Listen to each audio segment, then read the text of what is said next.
তবে আজ ডায়মন্ড হারবার যাওয়ার আগে তিনি পৌঁছে গেলেন নিউ টাউনে বিজেপি নেতা অভিনেতা মিঠুন চক্রবর্তীর বাড়িতে। আপনার তৈরি নেতা আপনার সঙ্গে দেখা করতে এসেছে, সাক্ষাতের পর এমনটাই বললেন শুভেন্দু অধিকারী।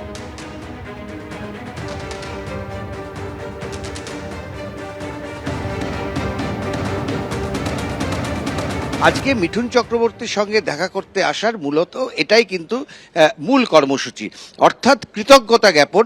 মিঠুন চক্রবর্তী এই গোটা নির্বাচন পর্বে যে ভূমিকা নিয়েছেন, যেভাবে তিনি রাজ্যের পট পরিবর্তনের ক্ষেত্রে একটা গুরুত্বপূর্ণ ভূমিকা নিয়েছেন, সেই কারণে তাকে সৌজন্যমূলক সাক্ষাৎকার, তাকে ধন্যবাদ জ্ঞাপন এবং তার শারীরিক অবস্থা ঠিক আছে কিনা এই বিষয়গুলো একবার জেনে নেওয়া। দেখো আমি দেখাচ্ছি, দেখো এখানে সেন্ট্রাল ফোর্স রয়েছে, মুখ্যমন্ত্রীর যে সিকিউরিটি রয়েছে তারাও রয়েছেন।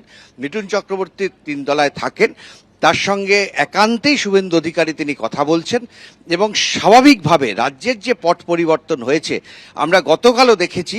বিধানসভার মধ্যে দাঁড়িয়ে, বিধানসভার বাইরে শুভেন্দু অধিকারী কিন্তু বারবার স্বীকার করছেন যে শুধুমাত্র বিজেপির গুটি কয়েক কর্মী না, অসংখ্য মানুষ এই পট পরিবর্তনের ক্ষেত্রে রাস্তায় নেমেছেন, তারা আন্দোলন করেছেন এবং অবশ্যই স্টার ক্যাম্পেনার হিসাবে মিঠুন চক্রবর্তীর একটা বড় ভূমিকা ছিল। সেই কারণেই তার সঙ্গে এই সাক্ষাৎকার এবং কিছুক্ষণের মধ্যেই মুখ্যমন্ত্রী এখান থেকে বেরিয়ে তার প্রথম জেলা সফর এবং তাৎপর্যপূর্ণ সেটা কিন্তু তিনি বেছে নিয়েছেন ডায়মন্ড হারবারকে।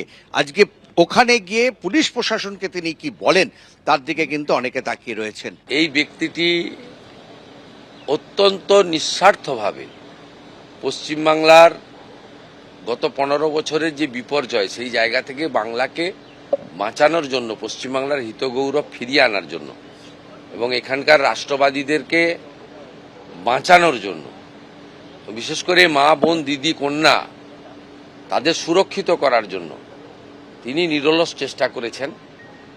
ঐকান্তিক প্রয়াস ছিল, তার পরিশ্রমের কোনো সীমা ছিল না। এই নির্বাচনেও যদি সর্বোচ্চ র্যালি, সভা, রোড শো, এমনকি নির্বাচনের আগে প্রায় 8-10 মাস ধরে তিনি ইনডোর মিটিং করেছেন, যেটা মানে মিঠুনদা নিশ্চিতভাবে কোনো সাংগঠনিক পদ তাকে দিলেও নেন না।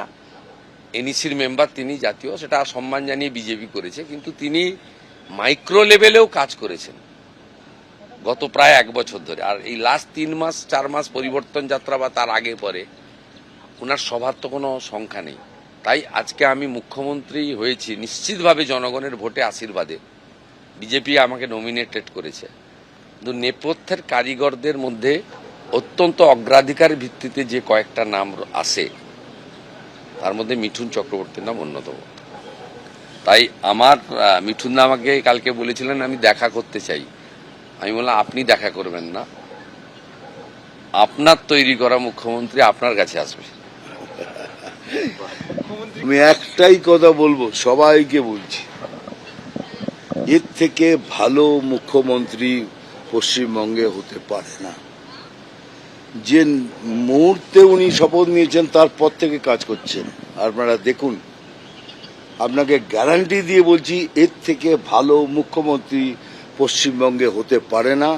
উই আর অল ব্লেসড, আমরা শুভেন্দু অধিকারী সাহেবকে মুখ্যমন্ত্রী হিসাবে পেয়েছি। অ্যান্ড আগের দিনে কি হবে সেটাও দেখুন, এটাও চ্যালেঞ্জ করছি। আগের দিনে একের পর এক এই যোদ্ধা এই লড়াই লড়িয়ে নিয়ে হবে, আর আমি তো রইলাম পেছনে। প্রমোটার, পুলিশ, ক্রিমিনাল মিলে চলত সিন্ডিকেট। সোনা পাপ্পুর প্রতারণার মামলায় আদালতে চাঞ্চল্যকর দাবি করেছে ইডি।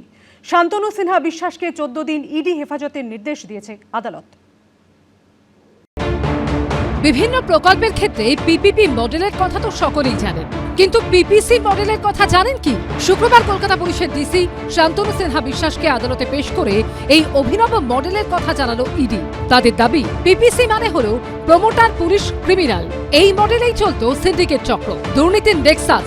সোনা পাপ্পুর প্রতারণার মামলায় ম্যারাথন জেরার পর বৃহস্পতিবার রাতে গ্রেফতার করা হয় কলকাতা পুলিশের ডিসি শান্তনু সিনহা বিশ্বাসকে, যিনি মমতা বন্দ্যোপাধ্যায়ের অত্যন্ত ঘনিষ্ঠ। শুক্রবার তাকে আদালতে পেশ করে এনফোর্সমেন্ট ডিরেক্টরেটের তরফে দাবি করা হয় নিজের প্রভাব খাটিয়ে জমি দখলে মদত জোগাতেন ডিসিপি শান্তনু। এই মামলায় ইডি আগেই গ্রেফতার করেছে জয়েস কামদার নামে এক ব্যবসায়ীকে। শুক্রবার আদালতে কেন্দ্রীয় এজেন্সির তরফে জানানো হয়, বেছে বেছে প্রবাসী প্রবীণ নাগরিকদের টার্গেট করত কামদার শান্তনুদের সিন্ডিকেট। প্রথমে জমি বিক্রেতাদের সব শর্ত মেনে চুক্তি করত কামদারের মতো ব্যবসায়ীরা, কিন্তু পরে চুক্তি অনুযায়ী টাকা দেওয়া হতো না। উল্টে বিক্রেতাদের বিরুদ্ধেই থানায় অভিযোগ ঠুকতেন প্রমোটার।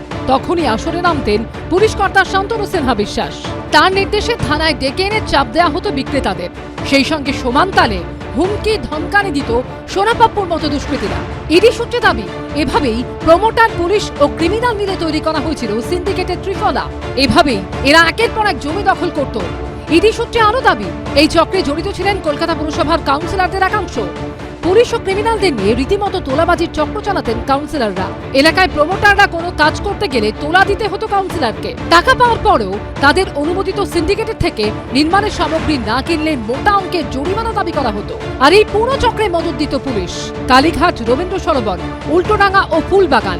আদালতে এই 4টি থানার নামও উল্লেখ করেছে ইডি। যে এরিয়াতে এই প্রমোটিং এর কাজ চলতো সেখানকার থানাতে যেমন টাকা দেওয়া হতো মান্থলি বেসিসে, যাতে স্মুথলি সিন্ডিকেট কাজ করতে পারে। তারপরে যেটা চাঞ্চল্যকর দাবি, যে স্থানীয় সেই কাউন্সিলরের কাছেও ক্যাশ টাকা পাঠানো হতো, যাতে কোনোভাবে এই গোটা প্রক্রিয়ার মধ্যে কোনো যাতে জট না পাকাতে পারে।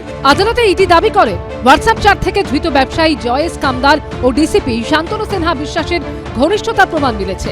কামদারের থেকে দামি উপহার পেতেন শান্তনু সিনহা বিশ্বাস। কান্দিতে 15 কাঠা জমি, 1 কোটির বেশি দামের একটি ঘড়িও তিনি উপহার হিসেবে পেয়েছিলেন বলে আদালতে দাবি করেছে ইডি। এরপর শান্তনু সিনহা বিশ্বাসের আইনজীবী বলেন, ইডির দাবির সপক্ষে কোনো তথ্য প্রমাণ নেই। জয় কামদারের সঙ্গে পরিচয় থাকা তো কোনো ক্রাইম নয়। টাকা নেওয়ার কোনো প্রমাণ নেই। বিভিন্ন অনুষ্ঠানে গিফট নেওয়া যেতে পারে, সেটা কি অপরাধ? যত বিশ্বস্ত আছে মমতা ব্যানার্জি, সবারই এই দশা, কারণ সবাই করাপ্টেড। মমতা ব্যানার্জি নেতাদেরকে আর গুন্ডা চোর বানিয়েছেন, আর চোর ডাকাতদেরকে নেতা বানিয়েছেন 15 বছরে। তো তার পরিণাম হবেই আইন তার কাজ করছে। দুর্নীতির মামলায় সোমবারই ইডি গ্রেফতার করে প্রাক্তন দমকল মন্ত্রী সুজিত বসুকে। বৃহস্পতিবার ইডির হাতে গ্রেফতার হলেন মমতা বন্দ্যোপাধ্যায়ের ঘনিষ্ঠ পুলিশ কর্তা শান্তনু সিনহা বিশ্বাস। আর শুক্রবার দুর্নীতির মামলায় ইডির কাছে হাজিরা দিলেন তৃণমূল বিধায়ক ও প্রাক্তন খাদ্যমন্ত্রী রথীন ঘোষ।